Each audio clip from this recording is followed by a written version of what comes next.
आइए आपके सामने अति महत्वपूर्ण समाचार की प्रस्तुति है।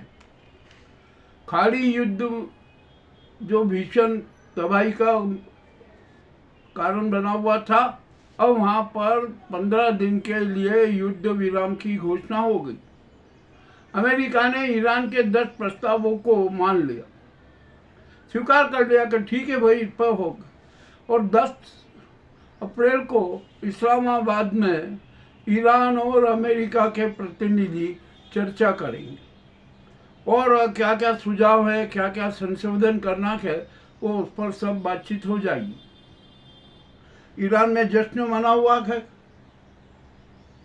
अमेरिका ने भी राहत की सांस ली, परंतु इजराइल का दिमाग थोड़ा घुमा हुआ है।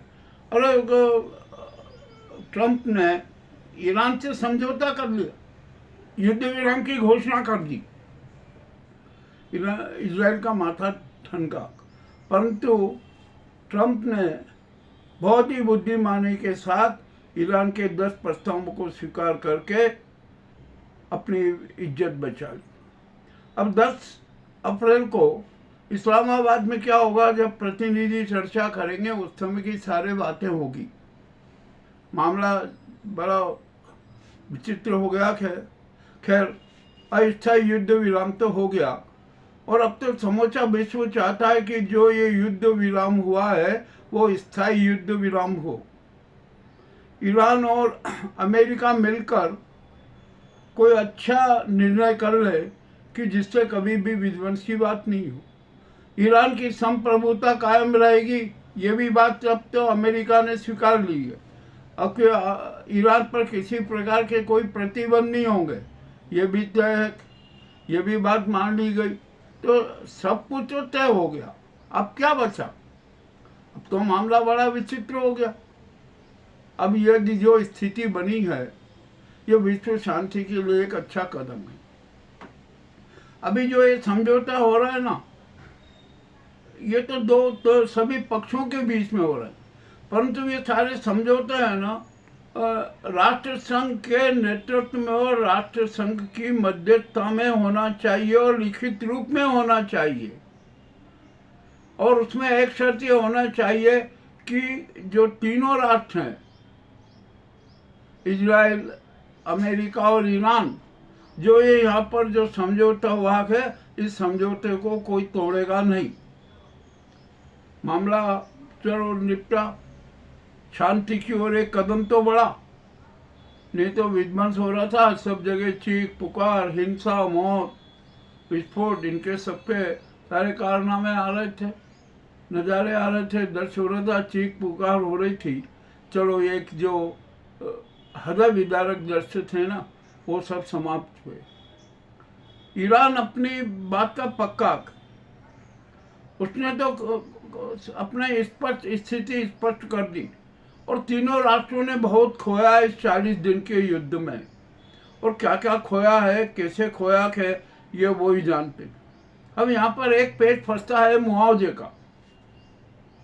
जब तीनों राष्ट्रों ने बहुत कुछ खोया है, तो कौन किसको मुआवजा देगा और कैसा मुआवजा देगा? अतः जो यथा स्थिति है ना, उस पर ही समझौता मान लिया जाए कि कोई किसी से मुआवजे की बात नहीं करेगा। अब पुनर्निर्माण में लग जाइए। मामला बड़ा विचित्र हो गया। और इसके साथ ही एक शर्त और हो जाना चाहिए कि निकट भविष्य में कोई भी राष्ट्र किसी भी राष्ट्र की संप्रभुता को चुनौती नहीं देगा, मानव अधिकारों का हनन नहीं होगा, मानवीय मूल्यों का हनन नहीं होगा। ये भी होना चाहिए। और इसके लिए जरूरी है कि जो भी ये युद्ध विराम हुआ है ना, और अभी जो 10 तारीख को इस्लामाबाद में जो बैठक होगी, उसमें चर्चा होगी, उसमें यूएनओ की मध्यस्थता होना चाहिए, यूएनओ की साक्षी में होना चाहिए, और सारे के सारे प्रस्ताव लिखित रूप में होना चाहिए। ये विश्व शांति के लिए, विश्व के विकास के लिए, मानव कल्याण के लिए हितकारी होगा। अब देखते हैं क्या होता है, क्या नहीं होता है, किस प्रकार के काम चलेंगे, क्या होगा। खैर फिलहाल तो युद्ध विराम हो गया।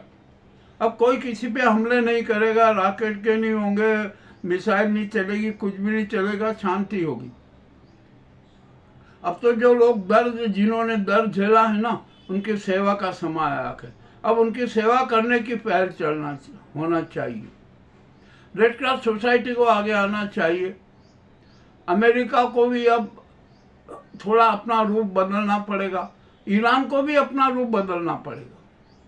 हमें एक बहुत बड़ा सुझाव देते हैं कि ईरान की सेना चाहे या न चाहे, ईरान को प्रजातांत्रिक राष्ट्र भी घोषित कर देना चाहिए। वहाँ पर 2 संसद होना चाहिए, एक जन संसद और एक उलेमा और सेना की संसद। यह यदि ऐसा कर दिया ना, तो ईरान की जनता और ज़्यादा खुश होगी। वहाँ पर किसी प्रकार का विद्रोह नहीं होगा, दूषित भावनाएं नहीं आएगी। अब मामला तो सब स्पष्ट हो गया कि और पाकिस्तान के प्रधानमंत्री ने जो भूमिका निभाई उसके लिए बधाई। कम से कम ये नरसंहार तो रुकाना, विध्वंस तो रुकाना। अब ये चर्चाएं जो करना है, सब आपस में बैठ के चर्चाएं करें और चर्चाएं करें। वार्ताएं विफल नहीं होना चाहिए, इस बात का भी ध्यान देना बहुत जरूरी है। अब देखते हैं क्या होता है क्या नहीं होता है। खैर, यह किसी की जीत किसी की हार का सवाल नहीं है, यहाँ पर मानवीय मूल्यों की रक्षा का सवाल है। तो मानवीय मूल्यों के प्रति ही हमें समर्पित रहना, चाहे वो अमेरिका हो, इजराइल हो और ईरान हो। ईरान की जनता को हम हार्दिक हार्दिक बधाई देते हैं कि वो संकट के समय भी सड़कों पर नजर आई, वो भागी नहीं, उसने मानव श्रृंखला बनाई, सब कुछ हुआ। ईरान को भी नुकसान हुआ है, बहुत नुकसान हुआ है। अरब राष्ट्रों को भी बहुत नुकसान हुआ है, इजराइल को भी नुकसान हुआ है, अमेरिका को भी नुकसान हुआ है। तो सभी को तो नुकसान हुआ है, सभी ने अपने हाथों से अपने पैर पर कुल्हाड़ी मारी है। तो अब ये सारा जो कुचरित्र है ना, इसको त्याग दीजिए और विश्व शांति की दिशा में, मानव कल्याण की दिशा में हमें आगे बढ़ना है। इस तरह का संकल्प लेना चाहिए।